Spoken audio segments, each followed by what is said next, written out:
Assalamualaikum warahmatullahi wabarakatuh. Di sini saya akan menjelaskan tentang kontrak konstruksi jangka panjang. Apa sih kontrak konstruksi jangka panjang itu?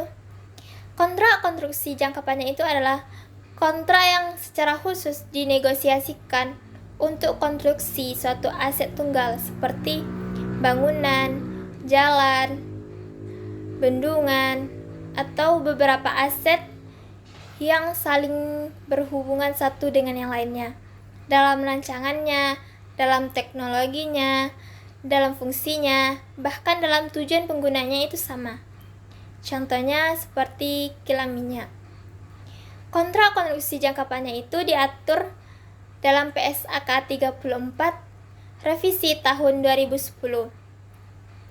Selanjutnya, kontrak konstruksi jangka panjang itu dibedakan menjadi dua jenis. Yang pertama adalah kontrak harga tetap, yang dimana kontraktor itu menyetujui atau menyepakati nilai kontrak yang telah ditetapkan atau tarif yang telah ditentukan, tingkat outputnya dalam beberapa ketentuan kenaikan biaya. Selanjutnya yang kedua adalah kontrak biaya plus, yang dimana kontraktor itu menyetujui, menyepakati, mendapatkan untuk biaya-biaya yang telah ditentukan, kemudian ditambah dengan imbalan dengan presentasi biaya dibagi dengan biaya tetap. Selanjutnya, bagaimana cara kita menentukan pendapatan kontrak itu? Adalah dengan cara nilai kontrak kita kalikan dengan tingkat inflasi yang telah ditentukan oleh pemerintah.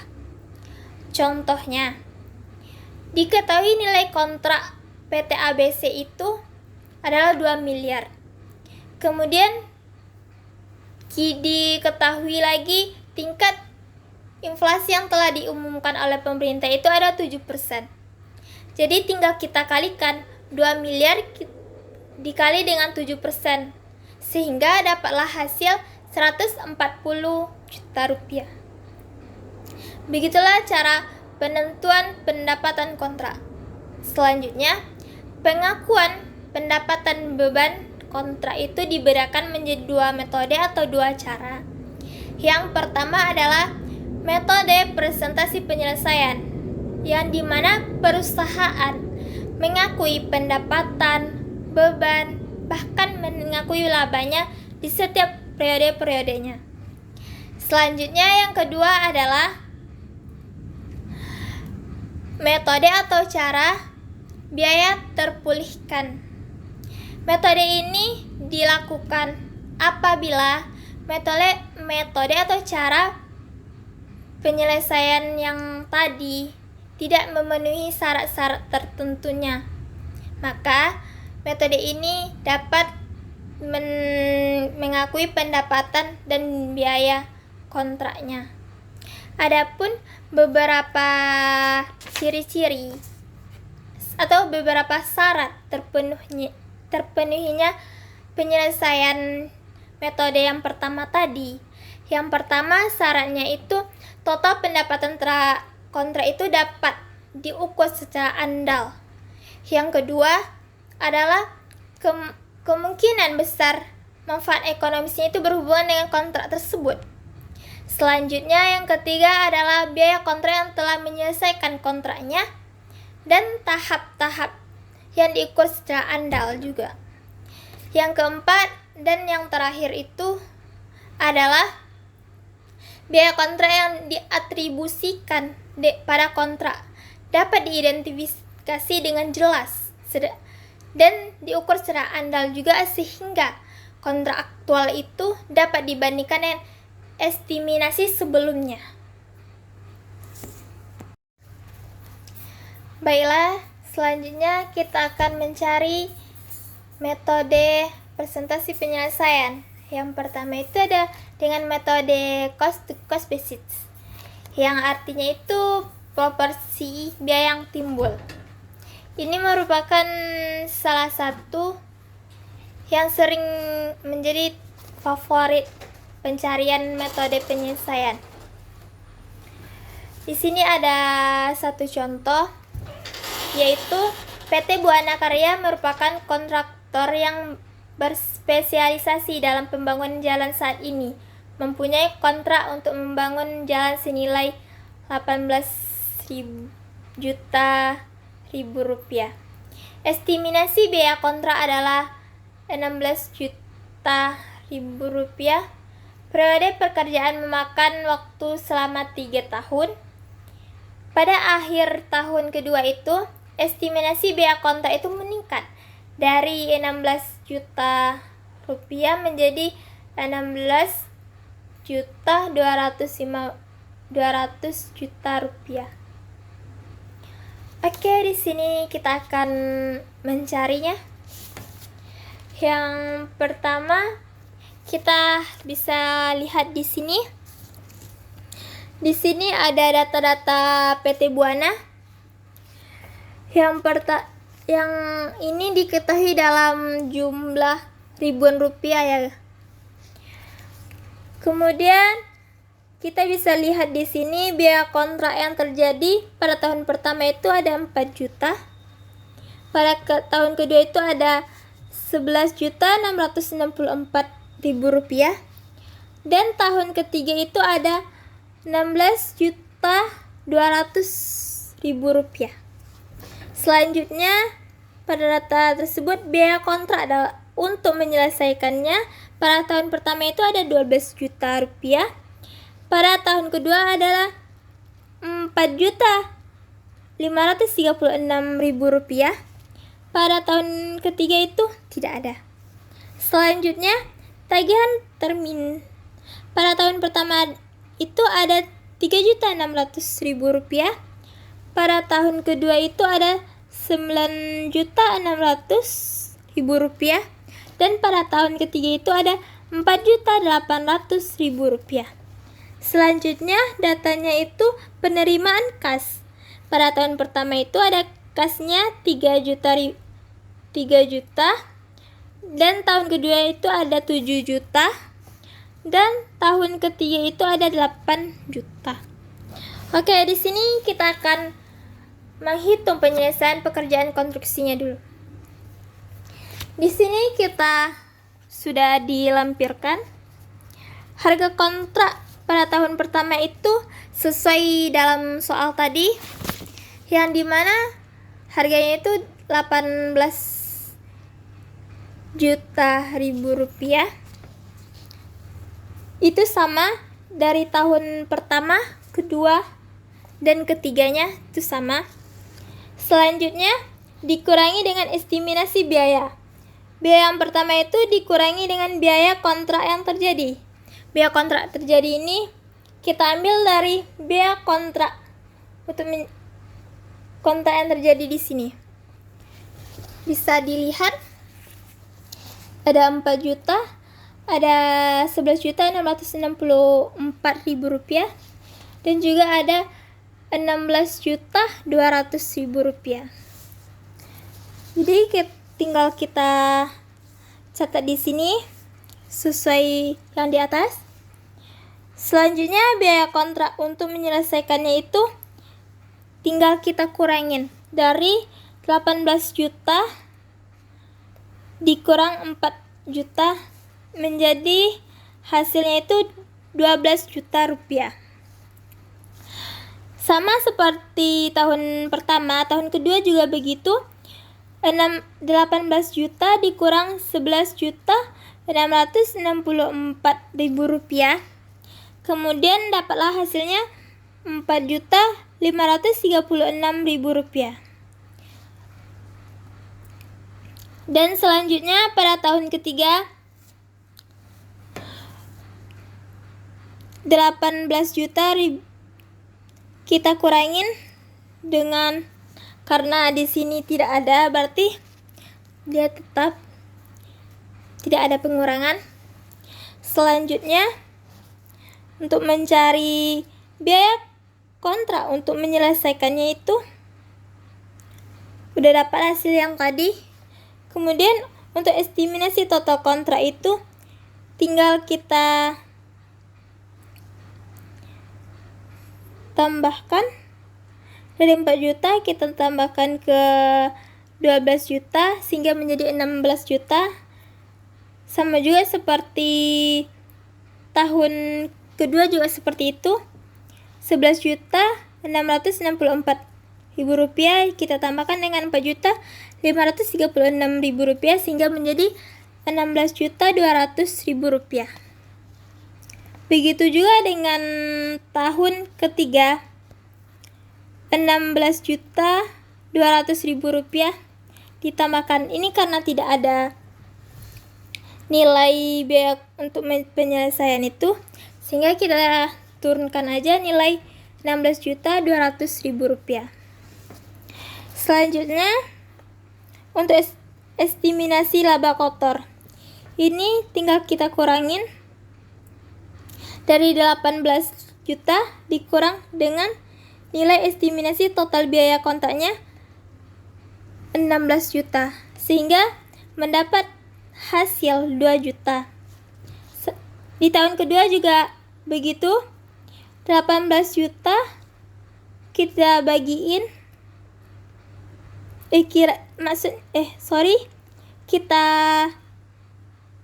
kurangin dengan 16 juta 200 ribu rupiah sehingga mendapat 1 juta 800 ribu rupiah. Begitu juga dengan tahun ketiga. Di sini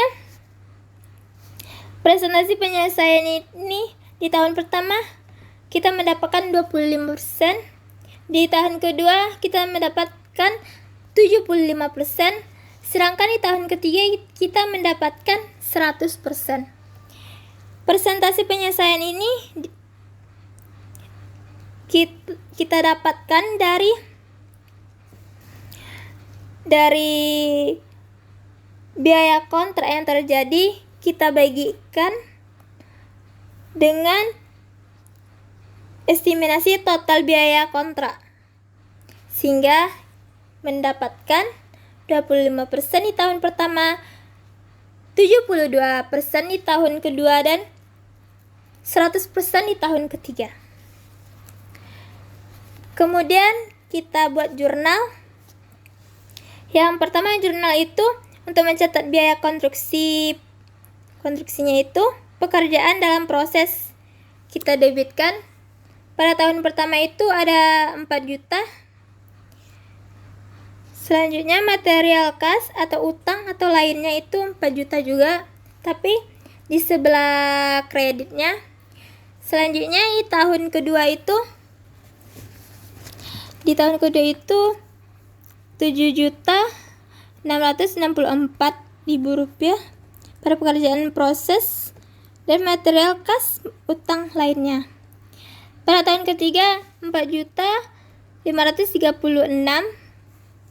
di debit, sedangkan material kas utang di kredit. Segitu juga. Bisa kelihatan? Oke, untuk mendapatkan tagihan terminan ini tinggal kita salin yang data ini. Data yang di atas. Pada tahun pertama itu 3.600.000, pada tahun kedua 9.600.000 rupiah, dan pada tahun ketiga itu 4.800.000 rupiah. Selanjutnya, untuk mencatat penerimaan tagihan, ini juga bisa kita ambil dari penerimaan kas. Kas itu pada tahun pertama 3 juta, pada tahun kedua 7 juta, dan pada tahun ketiga 8 juta.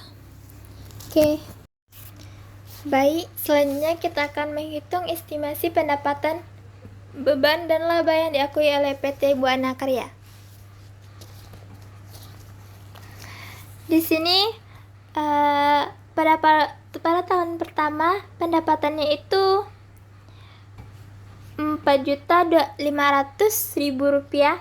Ini dari 18 juta ribu rupiah kita kaliin 25% sehingga mendapat hasil 4.500.000 rupiah. diakui pada periode lalu ini memang tidak ada karena ini tahun pertama. Selanjutnya diakui di periode berjalan. Ini sama dengan periode berjalannya itu 4.250.000 rupiah. Kemudian bebannya itu ada 4 juta. Di sini juga tahun berjalannya juga 4 juta rupiah. Selanjutnya laba kotor ini dikurangin pendapatan, dikurangin dengan beban sehingga mendapatkan hasil 500.000 rupiah. Di sisi ini juga 500.000 rupiah. Selanjutnya tahun kedua pendapatannya itu 12.960.000 rupiah, yang dimana ini kita dapatkan dari 18.000.000 rupiah kita kaliin dengan 72% sehingga kita mendapat hasil ini 12.960.000 rupiah. Kemudian bebannya ini kita ambil dari yang tadi, beban yang kita hitung tadi 11.664.000 rupiah. Jadi kita kurangin sehingga dapat laba kotornya itu 1.292.000 rupiah.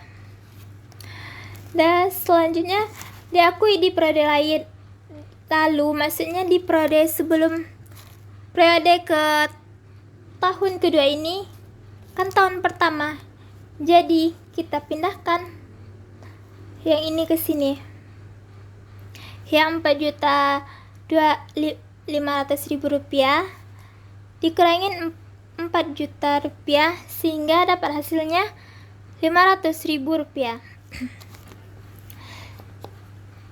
Diakui di periode berjalan, diakui dengan periode berjalannya 12.960.000 rupiah kita kurangin dengan 4.500.000 rupiah sehingga dapatlah hasilnya 8.460.000 rupiah. Selanjutnya bebannya juga kayak gitu, 11.664.000 rupiah kita kurangi dengan 4 juta sehingga dapatlah hasil 7.664.000 rupiah. Kemudian laba kotornya juga seperti itu, 1.296.000 rupiah kita kurangi dengan 500.000 rupiah sehingga dapatlah hasil 796.000 rupiah. Selanjutnya tahun ketiga pendapatannya itu kita dapat 18 juta rupiah. Ini didapatkan dari 18.000 juta rupiah kita kaliin dengan 100% sehingga dapatlah hasil ini. Kemudian bebannya itu dari pencarian sebelumnya ada 16.200.000 rupiah. Laba kotornya itu tinggal kita kurangin dari pendapatan, kita kurang ke beban sehingga mendapatkan hasil 1.800.000 rupiah. Kemudian diakui di periode lalu. Di periode lalu maksudnya periode sebelum tahun ketiga, yaitu tahun kedua. Di sini tinggal kita salin ke sini. Oke. Selanjutnya diakui di periode berjalan. Tinggal kita kurangin di 18 juta dikurang 12.960.000 rupiah sehingga dapatlah hasil 5.040.000 rupiah. Begitu juga dengan beban 16.200.000 rupiah kita kurangi dengan 11.664.000 rupiah sehingga dapatlah hasil Rp4.536.000. Laba kotornya juga seperti itu, Rp1.800.000 dikurangi dengan Rp1.296.000 sehingga dapatlah hasil Rp540.000. Kemudian kita buat jurnal untuk mengakui pendapatan dan laba kotor itu. Pada tahun pertama laba kotornya itu 500. Ini kita ambil dari sini. Laba kotornya nih 500. Kemudian beban kontraknya itu 4 juta rupiah. Beban kontraknya itu 4 juta rupiah. Selanjutnya pendapatan kontrak itu 4.500.000 rupiah. Nih. Pada tahun pertama. Pada tahun kedua itu laba kotornya itu 796.000 rupiah. Sini laba kotornya. Selanjutnya beban kontraknya itu 7.664.000 rupiah. Sini beban kontraknya. Selanjutnya pendapatan kontrak itu adalah 8.460.000 rupiah. Tinggal kita tambahkan 796.000 ditambah 7.664.000 rupiah. Selanjutnya tahun ketiga itu laba kotornya itu 540.000. Ini laba kotornya. Beban kontraknya itu 4.536.000 rupiah. Tinggal kita salin. Selanjutnya pendapatan kontrak itu 5.040.000 rupiah. Sini. Tinggal kita salin ke sini. Oke. Selanjutnya untuk mengakui penyelesaiannya itu kontraknya itu cuman pada tahun ketiga yaitu 18.000.000 rupiah. Pada pekerjaan dalam proses itu juga begitu, senilai 18.000.000 rupiah. Sebelumnya kita telah mencari perhitungan metode presentasi penyelesaian. Selanjutnya kita akan mencari metode biaya terpulihkan pada PT Buana Karya. Di sini sudah dipaparkan akumulasi pada tahun pertama itu ada pendapatan itu ada 4 juta. Sedangkan bebannya ada 4 juta juga. Jika dikurangkan menjadi laba kotor itu 0. Selanjutnya diakui di periode lalu ini tidak ada karena ini tahun pertama. Selanjutnya diakui di periode berjalan. Ini sama dengan akumulasi pada tahun pertama.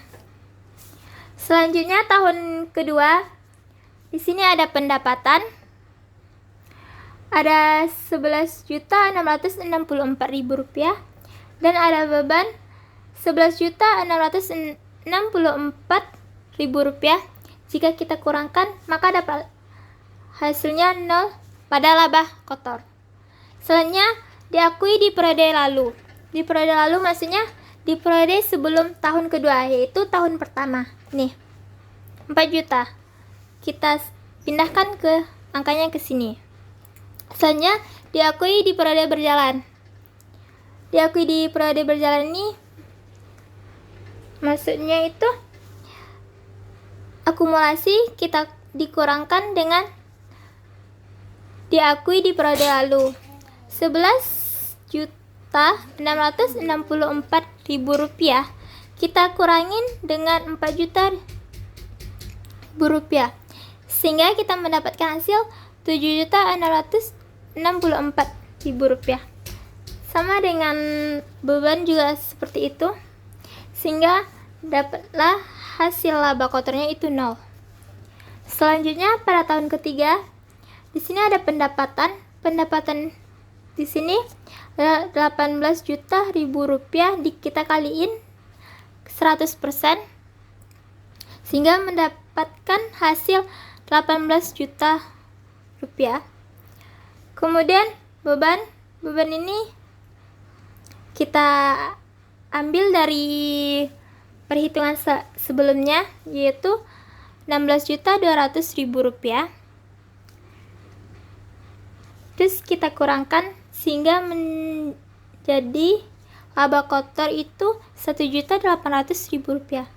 Selanjutnya diakui di periode lalu. Periode lalu maksudnya periode sebelum tahun ketiga, yaitu tahun kedua yang di sini.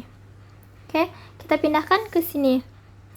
Selanjutnya, untuk diakui di periode berjalan, ini tinggal kita kurangin 18 juta dikurang 11.664.000 rupiah, sehingga kita mendapatkan hasil 6.336.000 rupiah.